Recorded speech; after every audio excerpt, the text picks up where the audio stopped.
Jesus, I believe in you. Jesus, I belong to you. You're the reason that I live, the reason that I see. Jesus, I believe in you. Jesus, I belong to you. You're the reason that I live, the reason that I see. With all I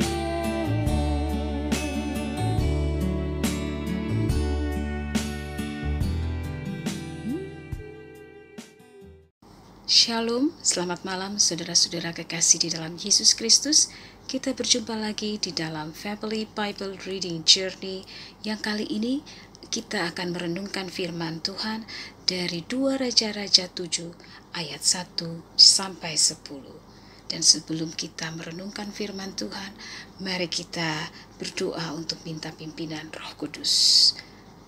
Bapa kami di dalam surga, Allah yang kami kenal di dalam Yesus Kristus, dan dengan pimpinan Roh Kudus, kami mengucap syukur untuk hari ini Tuhan, karena kami boleh ada sebagaimana kami ada, semua karena kasih karunia Tuhan. Dan saat ini walaupun kami berada di tempat yang berbeda-beda, tetapi kami satu di dalam kasih-Mu Tuhan. Melalui online ini kami akan merenungkan firman-Mu dari 2 Raja-Raja 7 ayat 1 sampai 10. Karena itu Tuhan, sebelum kami memulainya, kami minta Roh-Mu yang kudus berbicara bagi kami masing-masing untuk menerangkan kepada kami mengerti kehendak Tuhan dan melakukan dalam kehidupan kami sehari-hari. Terima kasih Tuhan, hanya di dalam nama-Mu saja kami datang dan kami mengucap syukur. Haleluya, amin. Mari kita membaca dari 2 Raja-Raja 7 ayat 1 sampai 10. Ini merupakan sambungan dari perikop tindakan Elisa pada waktu Samaria dikepung. Lalu berkatalah Elisa, dengarlah firman Tuhan. Beginilah firman Tuhan. Besok kira-kira waktu ini sesukat tepung yang terbaik akan berharga sesikal, dan 2 sukat jelai akan berharga sesikal di pintu gerbang Samaria. Tetapi perwira yang menjadi ajudan raja menjawab abdi Allah, katanya, sekalipun Tuhan membuat tingkap-tingkap di langit, masakan hal itu mungkin terjadi? Jawab abdi Allah, sesungguhnya engkau akan melihatnya dengan matamu sendiri, tetapi tidak akan makan apa-apa daripadanya. 4 orang yang sakit kusta ada di depan pintu gerbang. Berkatalah yang seorang kepada yang lain, mengapakah kita duduk-duduk di sini sampai mati? Jika kita berkata, baiklah kita masuk ke kota, padahal dalam kota ada kelaparan, kita akan mati di sana. Dan jika kita tinggal di sini, kita akan mati juga. Jadi sekarang marilah kita menyeberang ke perkemahan tentara Aram. Jika mereka membiarkan kita hidup, kita akan hidup. Dan jika mereka mematikan kita, kita akan mati. Lalu pada waktu senja, bangkitlah mereka masuk ke tempat perkemahan orang Aram. Tetapi ketika mereka sampai ke pinggir tempat perkemahan orang Arab itu, tampaklah tidak ada orang di sana. Sebab Tuhan telah membuat tentara Aram itu mendengar bunyi kereta, bunyi kuda, bunyi tentara yang besar, sehingga berkatalah yang seorang kepada yang lain, sesungguhnya Raja Israel telah mengupah raja-raja orang Het dan raja-raja orang Misraim melawan kita, supaya mereka menyerang kita. Karena itu bangkitlah mereka melarikan diri pada waktu senja dengan meninggalkan kemah dan kuda dan keledai mereka, serta tempat perkemahan itu. Dengan begitu saja mereka melarikan diri menyelamatkan nyawanya. Ketika orang-orang yang sakit kusta itu sampai ke pinggir tempat perkemahan, Masuklah mereka ke dalam sebuah kemah, lalu makan dan minum. Sesudah itu mereka mengangkut dari sana emas dan perak dan pakaian. Kemudian pergilah mereka menyembunyikannya, lalu datanglah mereka kembali, masuk ke dalam kemah yang lain dan mengangkut juga barang-barang dari sana. Kemudian pergilah mereka menyembunyikannya. Lalu berkatalah yang seorang kepada yang lain, tidak patut yang kita lakukan ini. Hari ini ialah hari kabar baik, tetapi kita ini tinggal diam saja. Apabila kita menanti sampai terang pagi, maka hukuman akan menimpa kita. Jadi sekarang marilah kita pergi menghadap untuk memberitahukan hal itu ke istana raja. Mereka pergi lalu berseru kepada penunggu pintu gerbang kota dan menceritakannya kepada orang-orang itu. Katanya, kami sudah masuk ke tempat perkemahan orang Aram, dan ternyata tidak ada orang di sana dan tidak ada suara manusia kedengaran. Hanya ada kuda dan keledai tertambat, dan kemah-kemah ditinggalkan dengan begitu saja. Haleluya. Demikianlah firman Tuhan. Dari perikop ini, dari firman ini yang nanti besok juga akan dilanjutkan, kemudian kita dapat bisa melihat bahwa apa yang dikatakan oleh abdi Allah itu benar.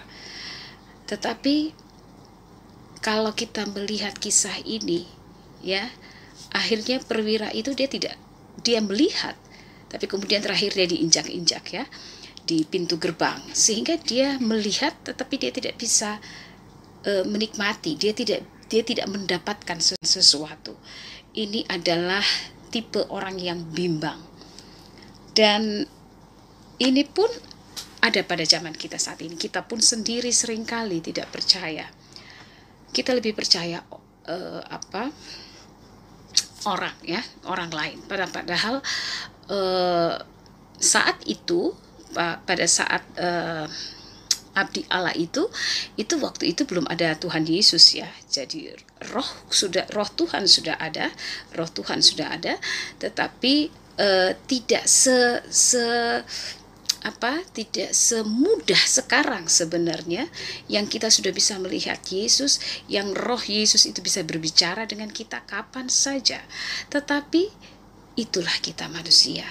Kadang-kadang kita nggak percaya apa yang kita dapatkan. Kita tahu hati kita berkata sesuatu, Tuhan mengarahkan hati kita, atau Tuhan menguatkan iman percaya kita. Tuhan berkata, orang yang bimbang, dia pikir dia akan mendapatkan sesuatu, tapi dia tidak akan mendapatkan sesuatu bila dia bimbang. Dan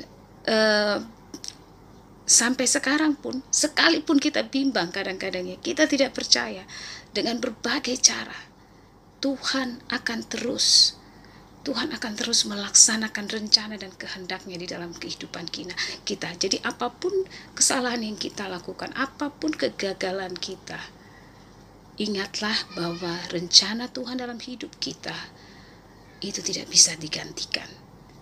Ya, istilahnya suka-suka Tuhan ajalah. Ya, tetapi dari sini kita belajar bahwa firman Tuhan itu adalah kekuatan Allah sendiri. Jadi, kalau kita bimbang, kita takut, ingatlah Tuhan berkata berkali-kali di dalam firman-Nya, jangan takut, jangan bimbang, aku ini Allahmu, di dalam kitab Yesaya.